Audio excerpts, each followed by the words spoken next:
Good morning, model champions. How are you, students? Fine. सब बच्चे अपना ख्याल रख रहे हैं ना? अपनी हॉलीडे एंजॉय किया आप लोगों ने? Very good. अब आप लोग पढ़ाई करिए, ठीक है? आप लोग हॉलीडे एंजॉय करें. आप लोग का आज ट्यूसडे है और आज आप लोग का पढ़ाई का दिन है. पढ़ाई करिए सब लोग, होमवर्क करिए, ठीक है? और आज आपका हिंदी में मैं आप लोग के लिए लाई हूँ चैप्टर 4.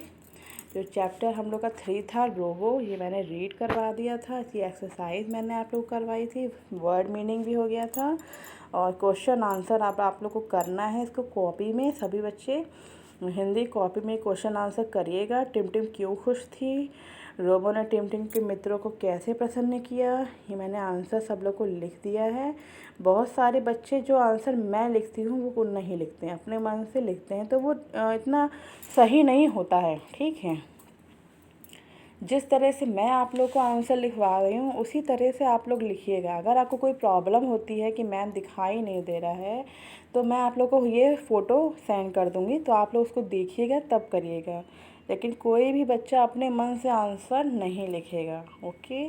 जो आंसर मैंने लिखवाया है सब बच्चे वही वाला आंसर लिखेंगे, ठीक है? ये आंसर आप लोग लिखिएगा. अगर कोई प्रॉब्लम होती है तो मैं आप लोग को फ़ोटो सेंड कर दूँगी इस क्वेश्चन आंसर की, ठीक है? और मैं आप लोग को नया चैप्टर स्टार्ट कर रही हूँ. ये चैप्टर आपका 3rd रोबो कंप्लीट हो गया है, ठीक है? और ये नया चैप्टर का क्या नाम है? भलाई का कार्य, ठीक? ये चैप्टर का नाम है भलाई का कार्य.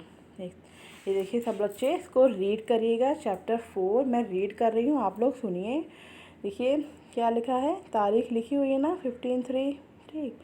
फिर लिखिए आप लोग 20 लिख लीजिएगा यहाँ पे 2020, ठीक? एक स्पेस दिया हुआ है ना, तो इसमें 20 लिख लीजिएगा. आगे पढ़िए क्या लिखा है.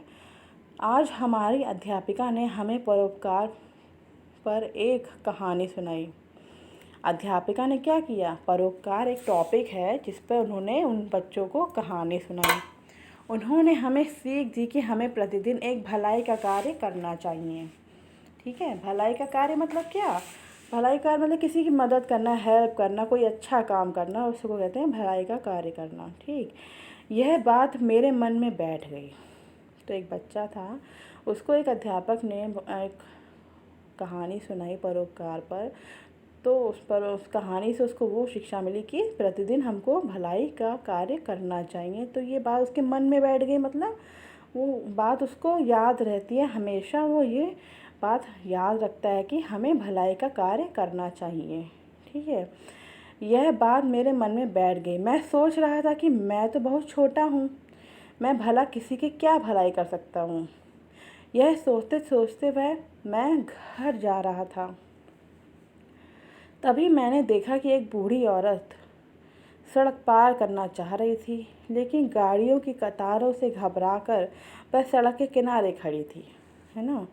मैं उसके पास गया और बोला, माता जी आप सबवे से क्यों नहीं चली जाती? उन्हें मेरी बात समझ में नहीं आई. मैंने उनका हाथ पकड़ फिर उन्हें सबवे तक लेकर गया और कहा, आप इसके अंदर से जाइए, वह रास्ता सड़क के उस पार निकलेगा. वह अंदर जाने से घबरा रही थी, इसलिए मैं उसके साथ गया और उन्हें सड़क के दूसरी तरफ पहुंचा दिया.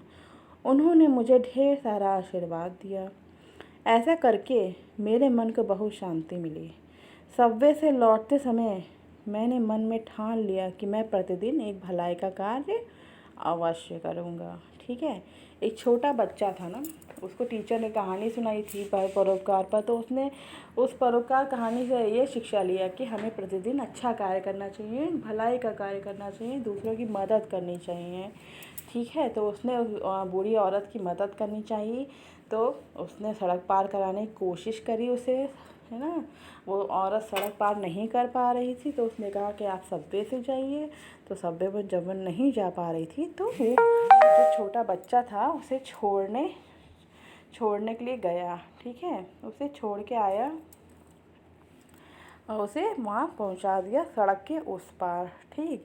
तो यही इस कहानी का मोटिव है. यही इस कहानी से हमको ये शिक्षा मिलती है कि हमें भी सभी का सभी का भलाई करनी चाहिए। अगर जब भी मौका मिले तो हमें एक भलाई का कार्य अवश्य करना चाहिए, प्रतिदिन, एक दिन में एक बार। ठीक है, तो इस कहानी से हम लोग को ये शिक्षा मिलती है। ठीक, तो एक कहानी सब लोग रीड करिएगा, इसको पढ़िएगा, बहुत अच्छी कहानी है। कहानी से बहुत कुछ सीखने को मिलेगा आप लोगों को। ठीक है, तो ये चैप्टर 3 का जब आप लोग क्वेश्चन आंसर कंप्लीट कर लेंगे, ठीक, फिर उसके बाद नेक्स्ट पेज से चैप्टर 4 डालिएगा, भलाई का कार्य। फिर क्या करेंगे, फिर हम लोग कुछ शब्द अर्थ लिखेंगे। क्या लिखेंगे, एक तरफ डालिएगा शब्द, एक तरफ डालिएगा अर्थ, बीच में लाइन खींचिएगा और यहाँ पे लिखिएगा शब्द, यहाँ पे लिखिएगा अर्थ। ठीक है, सब लोग ऐसे ही करिएगा, सुंदर सा लिखिएगा, कोई गलत गंदा काम नहीं करेगा। ठीक है, बहुत ज़्यादा शब्द अर्थ नहीं है, बहुत थोड़ा सा ही है। ठीक, इसको करिएगा, लेकिन पहले क्वेश्चन आंसर आप कर लीजिएगा चैप्टर 3 का। ये क्वेश्चन कंप्लीट करने के बाद, क्वेश्चन आंसर कंप्लीट करने के बाद फिर आप नेक्स्ट पेज से चैप्टर 4 डालेंगे। ओके, भलाई का कार्य। उसके बाद फिर उसी पेज पर आप लिखेंगे एक तरफ शब्द और एक तरफ और, बीच में लाइन खींचिएगा, शब्द अर्थ, उसको कंप्लीट करिएगा। ये चैप्टर रीड करिए सभी बच्चों को। ये चैप्टर रीड करिएगा तो मैं आप लोग से कुछ प्रश्न पूछूंगी, तो आप लोग उसका जवाब भी दीजिएगा। ठीक है, इसको होमवर्क कंप्लीट करिएगा और ये वाला होमवर्क कंप्लीट करिएगा। ठीक, तो बच्चे इसको रीड करिएगा। Okay class, thank you.